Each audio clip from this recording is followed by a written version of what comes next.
오늘은 나홈서 3장 11절에서 13절입니다. 여기 찾으셨으면 11절부터 읽겠습니다. 시작.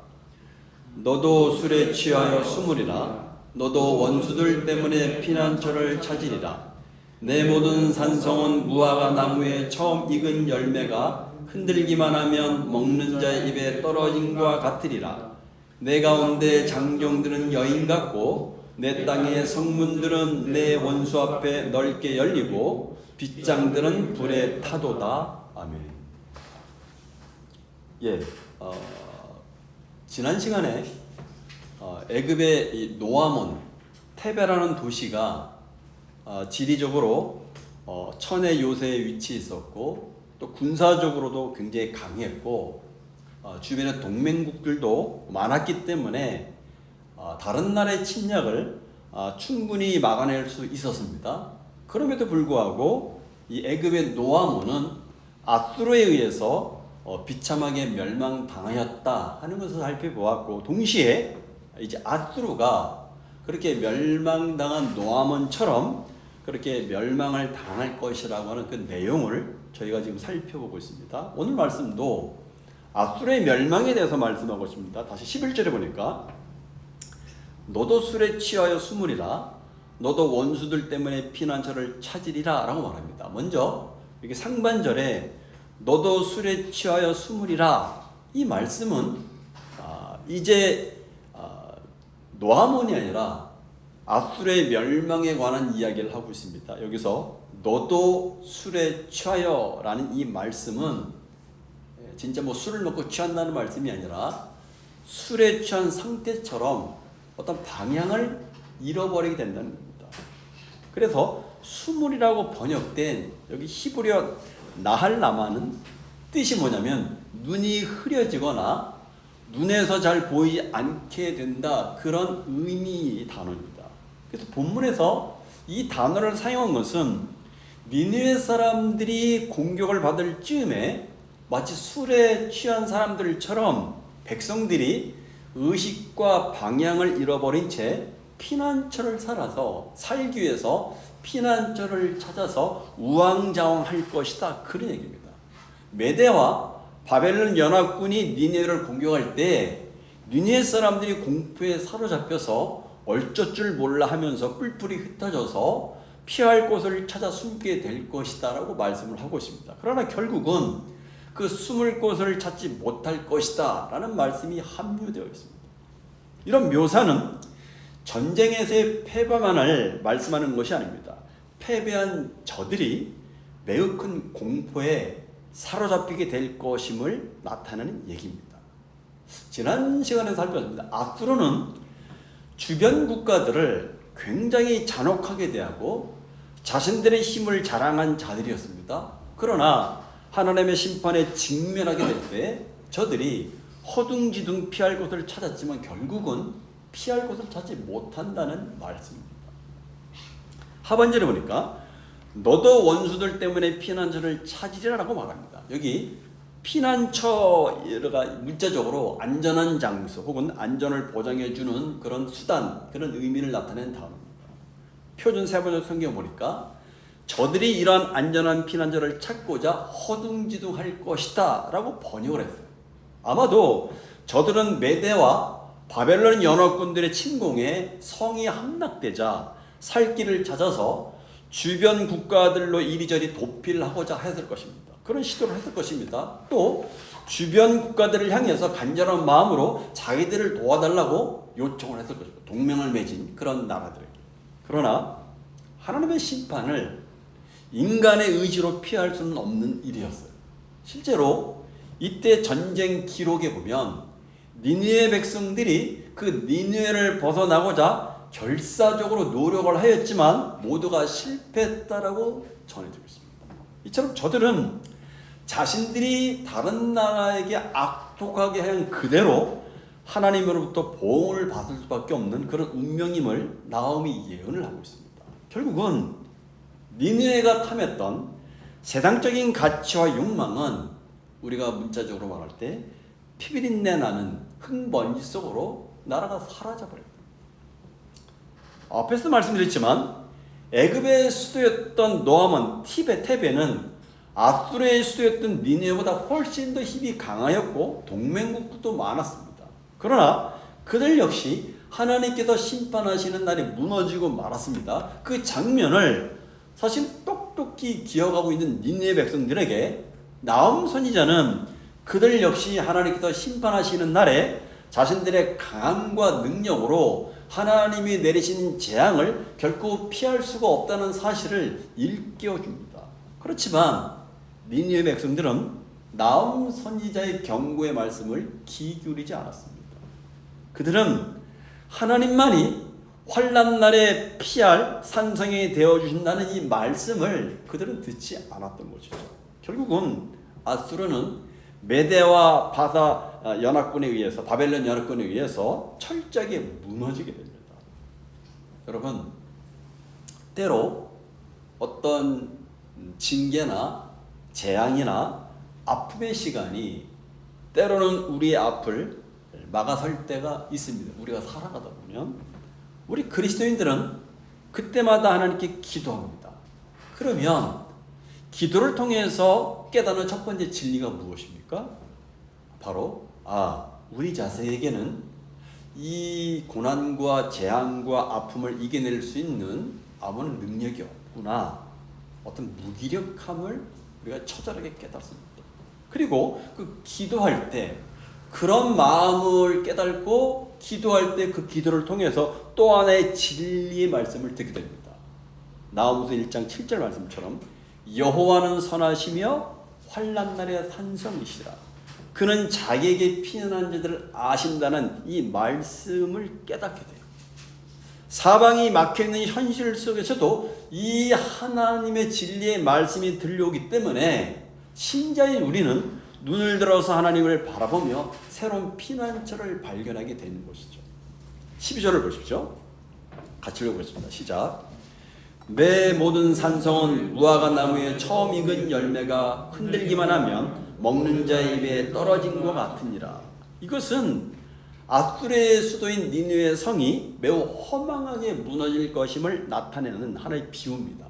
나움 선지자는 아수르의 허망한 멸망을 강조하고자 처음 익은 열매가 달린 무화과 나무를 비유하고 있습니다. 여러분, 잘 익은 무화과가 잘 떨어진다는, 그러니까 모든 열매가 그렇죠. 잘 익은 열매들은 금방금방 잘 떨어지죠. 평범한 자연의 현상이죠. 나움 선지자는 지극히 평범한 비유를 통해서 니느웨 성이 매우 쉽게 무너질 것을 강조하고 있습니다. 모든 열매가 그렇듯이 잘 익은 열매는 잘 떨어지게 되었습니다. 특히 무화과는 그 나무 둥치가 굵지가 않습니다. 그렇기 때문에 잘 익은 무화과는 나무를 살짝만 흔들어도 잘 떨어진다라고 말합니다. 아수르가 당할 멸망이 그럴 것이라는 뜻입니다. 여러분, 우리가 구약 성경을 보십시오. 하나님의 능력, 하나님의 역사심에는 홍해도 갈라졌습니다. 또 철옹성처럼 견고했던 여리고 성도 맥없이 무너졌습니다. 그렇기 때문에 하나님의 권능 앞에 이 니느웨 성은 마치 폭풍 앞에 심하게 흔들리는 등불과 같은 운명일 수밖에 없는 것은 너무나 자명한 일이죠. 13절 보니까 내 가운데 장정들은 여인 같고 내 땅들의 성문들은 내 원수 앞에 넓게 열리고 빗장들은 불에 타도다라고 말합니다. 13절 상반절에 내 가운데 장정들은 여인 같다라고 말합니다. 이 말씀 역시 니느웨가 쉽게 멸망당할 수밖에 없음을 나타내는 또 하나의 비유입니다. 사실 여인들은 고도로 훈련된 용맹한 군사 앞에 상대가 안 되죠. 싸우고자 하는 마음도 가지지 못한 채 아예 처음부터 너무나 무섭기 때문에 사시나무 떨듯이 그냥 떨고만 있을 것입니다. 그저 무방비 상태로 속수무책 당할 수밖에 없는 운명인 것이죠. 바로 메대와 바벨론 연합군의 침략 앞에 아수르의 백성들이 그럴 것이다라고 말합니다.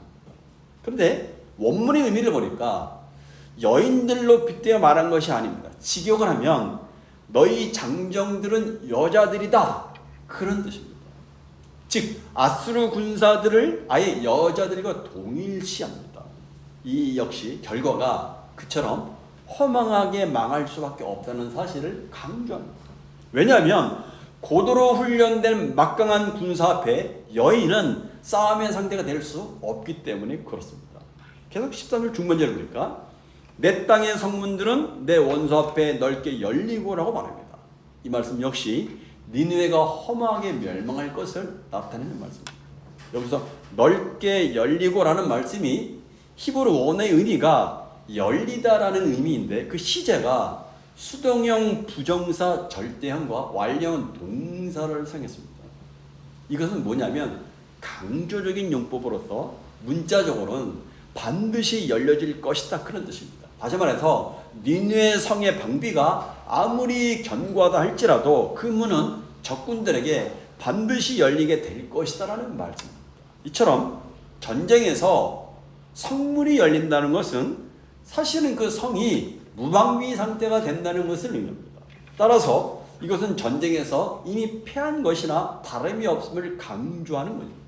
성문이 열려서 마치 물밀듯이 밀려 들어오는 적군들을 생각해 보십시오. 아마도 속수무책으로 당하면서 엄청난 살육이 일어났을 것입니다.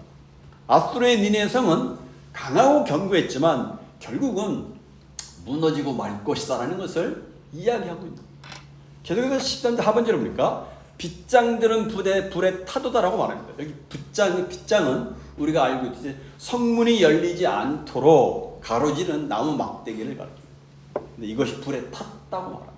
따라서 이 역시 성문이 열렸다는 표현과 동일한 의미입니다. 그렇지만 이것은 보다 강한 의미를 나타납니다. 왜냐하면 빗장이 원상대로 있으면 성문이 열렸다고 해도 다시 닫을 수 있고 잠글 수가 있기 때문에 그래. 근데 그것 자체가 불에 타버렸다는 것은 성문이 있으나 만한 상태와 다를 바가 없다는 겁니다.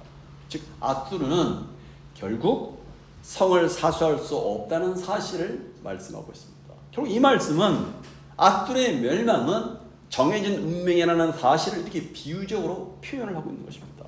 지난 시간에도 말씀드렸습니다. 그 당시 아수르는 고대 근동의 최고의 군대를 보유한 가장 강력한 군대였습니다. 그것은 그 당시 천의 요새이며 막강 나라를 움직일 수 있는 이 노아몬 테베를 함락시켰다는 것을 보아서 알 수가 있어요. 그 노아몬이 테베가 그렇게 천의 요새이고 막강했지만 아수르가 멸망을 시켰잖아요. 그게 더 강하다는 얘기죠. 그렇지만 사실은 아수르 역시 멸망할 것이다라고 말했을 때 나음이 너희가 아수르가 멸망할 거야, 니느웨가 멸망할 것이야라고 말할 때 그 누구도 믿지 않았고, 왜냐하면 나음의 예언은 인간의 상식과 상상을 훨씬 뛰어넘는 말도 안 되는 얘기이기 때문에 그래요. 그 당시 아수르는 너무나 강하기 때문에 저들이 멸망할 것이라고 누구나 믿을 수가 없었던 것이죠. 그러나 하나님의 권능은 그야말로 전지전능하시죠. 그렇기 때문에 한 번도 적에게 공격당한 적이 없는 여리고 성도 사람의 손 하나 까딱하지 않고 그냥 무너뜨리셨죠. 하나님의 권능입니다. 말씀으로 세상 우주 만물을 창조하신 하나님이라는 측면에서 보면 이런 것은 그야말로 개미 한 마리를 얻지 않은 것보다 더 쉬운 일입니다. 하나님 편에서 보면 아무것도 아니죠. 그러므로 믿는 자든 믿지 않는 자든 마찬가지입니다. 하나님의 권능을 무시함보다 더 어리석은 것은 없는 거죠. 다시 말해서 하나님의 말씀을 가볍게 생각하는 것은 어리석다는 얘기입니다. 그것도 굉장히 무모한 일입니다. 왜냐하면 개인의 운명이건 국가의 운명이든 인류의 운명이든 그 모든 결국은 하나님의 정하신 뜻대로 하나님의 말씀대로 되어지기 때문에 그렇습니다. 하나님의 말씀과 뜻을 가볍게 생각하다 망한 사람이 성경에 보면 한두 사람이 아닙니다. 대표적으로 사울왕은 하나님의 뜻을 무시하다가 블레셋과의 전쟁에서 거의 멸문지화를 당하게 됐어요. 그렇죠? 그런가 하면은 북이스라엘의 아합왕은 선지자 미가야가 전하는 하나님의 말씀을 가볍게 취급했다가 아람과의 전쟁에서 누가 쏜지도 모르는 화살에 맞아서 그냥 개죽음을 당했습니다. 그런가 하면 유다의 마지막 왕이었던 시드기야는 예레미야 선지자가 전하는 하나님의 말씀과 뜻을 과소평가했다가 결국은 바벨론 군대에 붙잡혀서 두 눈이 뽑히고 쇠사슬에 묶여서 바벨론의 포를 끌려가는 아주 참혹함을 맛보았습니다. 그야말로 모두가 하나님의 뜻, 하나님의 말씀을 무시하고 가볍게 취급한 비극적인 결말이었습니다. 그러기에 주님은 마태복음 10장 28절에서 몸은 죽여도 영혼은 능히 죽이지 못하는 자들을 두려워하지 말고 오직 몸과 영혼을 능히 지옥에 멸하시는 자를 두려워하라고 말씀하시고 있습니다. 그러므로 신자인 우리는 하나님의 말씀의 엄중성을 알아야 됩니다. 하나님의 뜻의 확실성을 우리 인지해야 됩니다. 진리의 확실성에 대한 확고한 인식이 반드시 우리들에게 요구됩니다. 왜냐하면 그렇지 않으면 결과는 그것이 자객에 있어서 돌이킬 수 없는 큰 낭패의 원인이 되기 때문에 그래요. 왜냐하면 하나님의 말씀은 반드시 그 말씀대로 이루어지는 전지전능의 능력이 있기 때문에 그렇습니다. 여러분, 우리 그리스도의 믿음에는 두 가지가 있습니다.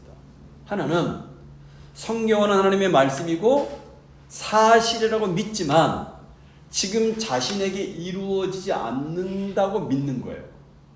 그런 사람들에 대해서 히브리서 기자는 히브리서 4장 2절에서 이렇게 말합니다. 그들과 같이 우리도 복음 전함을 받은 자이나 들은 바 그 말씀이 그들에게 유익하지 못한 것은 뭐라고 말하냐면 듣는 자가 믿음과 결부시키지 못하였다라고 말합니다. 무슨 말이냐면 말씀을 들은 그리스도인이 그 말씀이 자신에게 이루어진다는 것을 믿지 못하면 아무 유익이 없다고 말씀하시는 것입니다.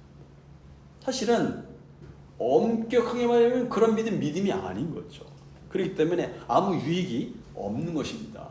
또 하나의 믿음은 성경 말씀이 하나님의 말씀이고 사실이라고 믿고 또 그 하나님의 말씀이 지금 자신에게 이루어진다고 믿고 순종하는 믿음의 사람입니다. 그렇다면 여러분, 우리는 어떤 믿음을 가지고 있습니까? 하나님의 말씀의 엄중성과 하나님의 뜻의 확실성을 우리는 다시 인지해야 됩니다. 하나님의 말씀의 어떤 진리에 대한 확실성에 대한 확고한 인식이 우리에게 있어야 됩니다. 혹시 우리가 하나님의 말씀을 내가 혹시 가볍게 여기고 있지는 않은지, 내가 다시금 하나님의 말씀을 하나님의 말씀으로 믿고 내가 붙들고 믿음으로 나아가야 되는 영역은 무엇인지 말씀 앞에 우리의 어떤 신앙과 모습을 돌아보시기 바랍니다. 기도하겠습니다.